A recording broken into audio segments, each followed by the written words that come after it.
Hey, what's up, you guys? This is Dempsey Hope. I'm hanging out with Rob on Front Row Live. Check it out.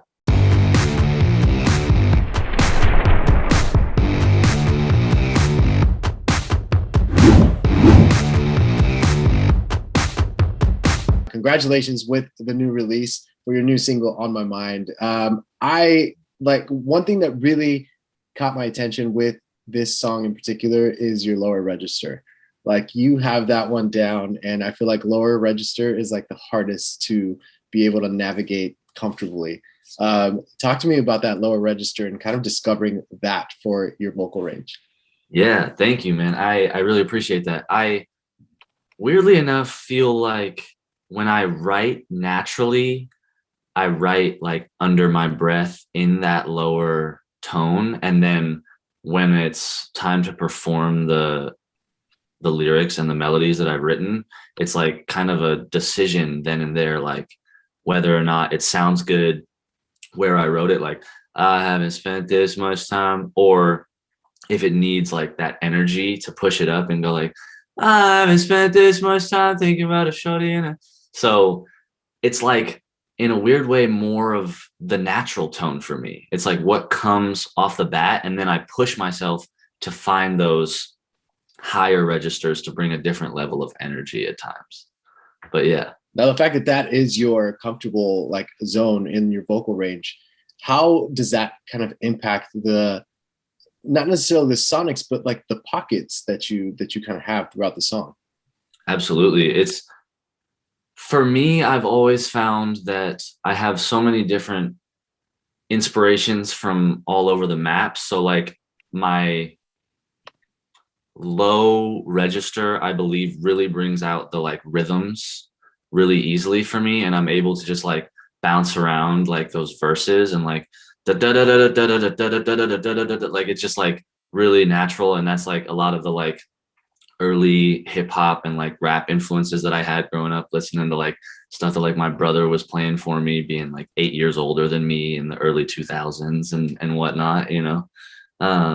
But then also like I said, those big like pop energy moments really come out in that higher register as well. So You could tell that you have that kind of like you grew up inspired by so many different artists and genres just because like yeah you do have the cadences like you're spitting some rhymes and then you have like the pop verses or pop sonics, and then towards the end it gave me like almost an electronic kind of like vibe. So yeah. meshing those three kind of genres or sounds or styles together, like what was that process like for you, and was this something that was just immediate or is this something that you kind of discovered during the recording process? Yeah, I think, I mean, I always have been inspired by all different types of music for sure. But in the writing process and in working with my good friend and producer, Jake Crocker, who did this record and many others of mine that you've heard, if not all of them. And he and I like really spent a long time diving deep and understanding what it was that inspired me about all the different types of music that I enjoyed listening to, whether that was the rhythms of the hip hop and like the melodies and in-depth like storytelling that came from this like pop music and songwriting areas and like all of that. And then in addition with like the energy that comes with like the production and that electronic sound that like Jake has always been in that realm as well. So like he brings that taste of it to like drops and like making it hit that extra little bit. And it was all just like a really fun process of like working together, being able to be like, okay, we see this in this music and it inspires us in this way, and this is how we can draw from it in our own way, and it can help me to evolve as an artist because I'm always taking from new music that I'm hearing and being inspired by new artists and new music. I'm like a avid listener, so I'm always like keeping the ear open. How does that impact your songwriting, and how did you kind of learn to write the way that you do specifically now? Just because I feel like it's evolved so much within the previous tracks. Yeah, So how did you kind of discover that, and how does that, what kind of role, or how does that play a role in the recording process? definitely. I really felt like growing up, I was so in tune with melodies, and I was like always the kid that if I heard something and I liked it and it stuck with me, I would be singing it. Like it started with like Hakuna Matata and The Lion King and shit. Like, and I was just always that kid. So when I got into songwriting when I was about 16 or 17, which was about 4 or 5 years ago almost, I um I felt like the melody was almost second nature. And I was like, let me not overthink these melodies, because when they come to me, they feel right. You know what I mean? They feel right or they don't. And so I've spent the last 4 years just like actually trying to work really hard every day on like pulling songwriting out of myself and like making myself better at it. And I think a lot of that was like maybe my basketball mentality from like growing up. And I maybe just always was like, if you work hard and you practice it, like it makes perfect. You know what I mean? At the bottom of it.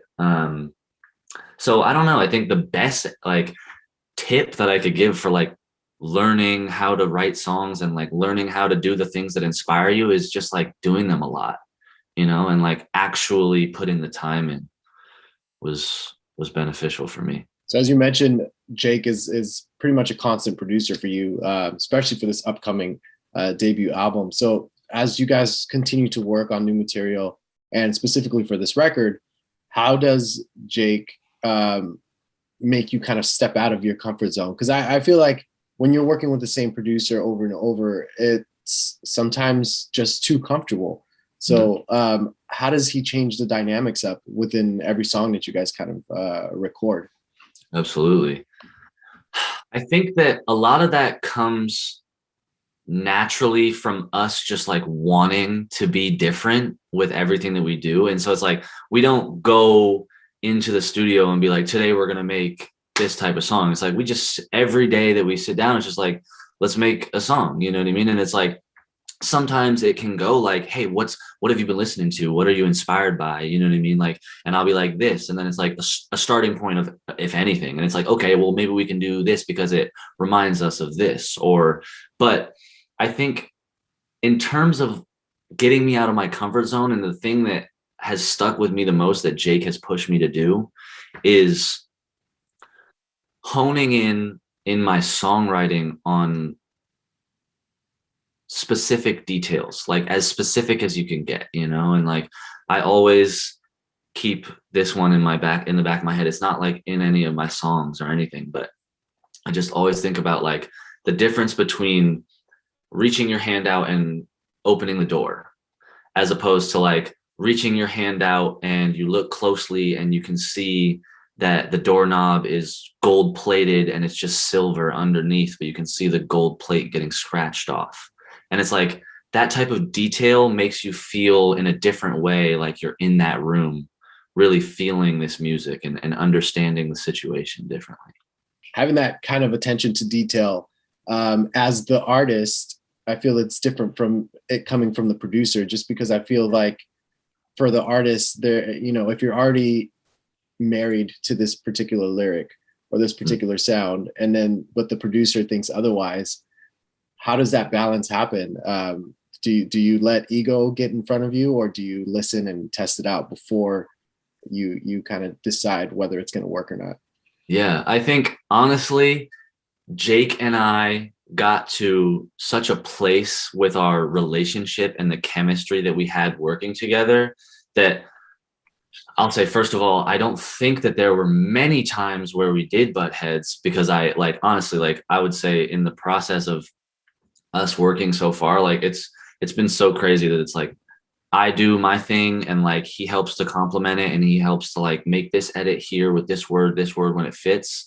And I'm like completely able, you know what I mean? There's no ego in when it's just us two sitting in the room, you know what I mean? And it's like, hey, I have this idea. And if I'm like, nah, he's not hurt that I don't like that idea, because we know it's just like this comfortable creative space that we've created for each other over the past almost 3 years. And so I would say that it's pretty much like we have our fortes and we can give our input, and it's like, hey, what do you think about this?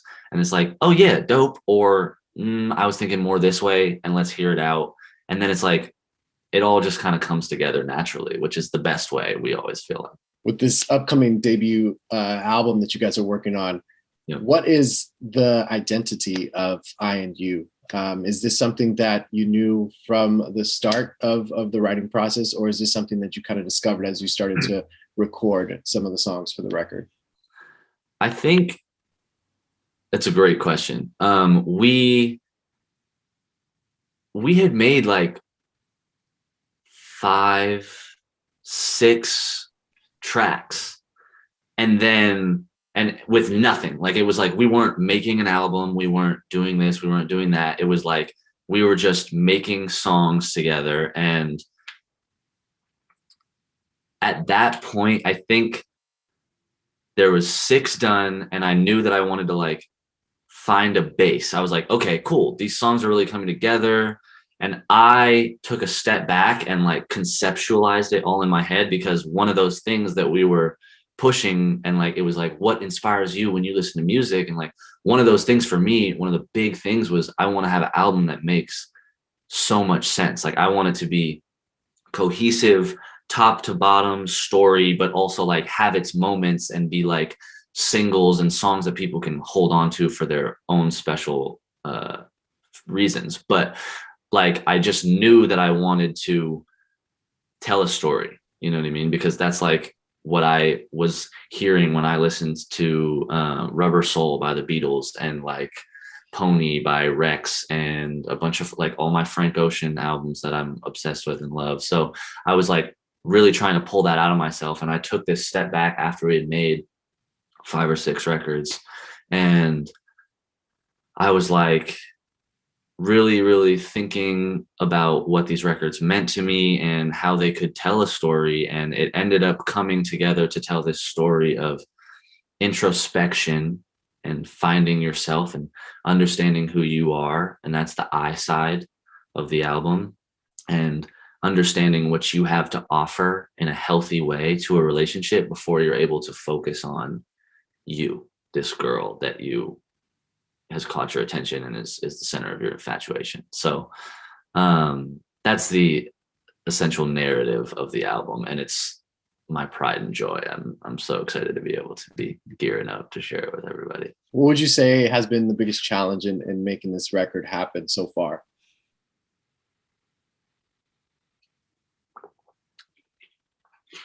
Another great question. I would say at the beginning is like, but when we had 0 records, maybe 1, it was like I just was overthinking it.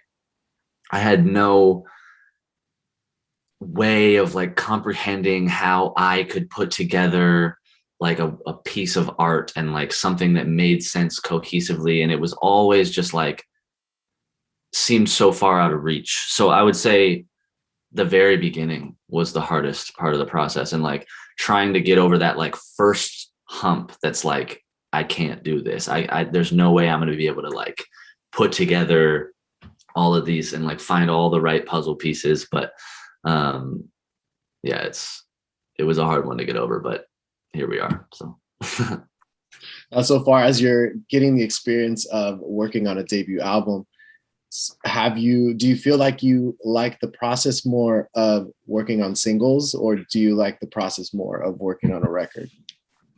I am in love with the process of working on a record, and being where I'm at. And I love making music, period, as a whole, and it's all that I do. So I think that for me, it's a very, very special feeling to be able to sit down with people that you love, and people that you love making music with, and people that you have this undeniable chemistry with, and being able to like really, really connect on a deeper level in this creation of this art. So I'm a big album guy for sure. I know earlier in this conversation you mentioned that Jake is a big part of like the whole EDM or electronic sound that we kind of got with On My Mind, but I don't want to take any work from him, but Yep. when I was listening to this track, and when that particular portion of the song kind of happened, where it gave me that electronic kind of vibe, the first artist I thought of was Lost Kings. And I think it would be so sick if there was some way to get maybe a remix or some kind of version from the Lost Kings for the song, because I feel like it would like work perfectly. And like I said, that was like the first artist that kind of popped in my head when I heard that.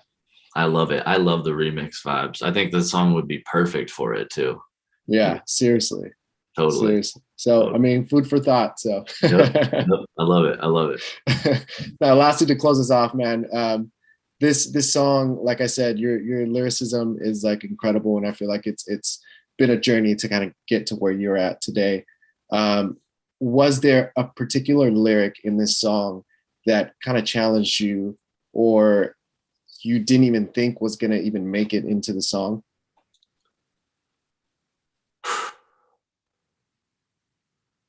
Trying to think. There was the lyric that comes to my mind is like, and Jake was like, "What are you even saying?" Like, and I was like, and I like explained it to him, and then it became like our favorite lyric. But it goes, it's the second verse. And it's like, "I don't want you to treat me differently. If you ain't missing me, you gotta let me go. That's the least you could do. I would do the same for you. I hope you know that." And then it goes, "TBT, we was the best team. That's a throwback. I wish we could just go back." So it's like, it says TBT, we was the best team.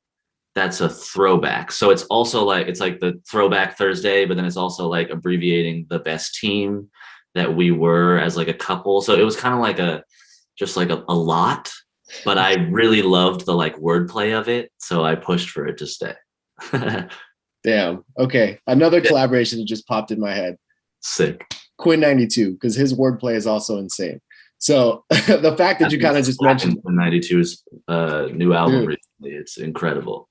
Dude, like, yeah, like the fact that, I mean, not many artists have that kind of wordplay that he does, and you know, now that you kind of mentioned that with TBT, like that's insane. So brilliant. Love it. I love it. Yes, definitely a goal. I love Quinn. Sick. So I can't wait for this upcoming debut album, man. And congratulations with the success on Autumn and the success on My Mind. And again, thank you so much for taking the time to talk to me. Yeah, I appreciate you for having me, man. It's been a blast.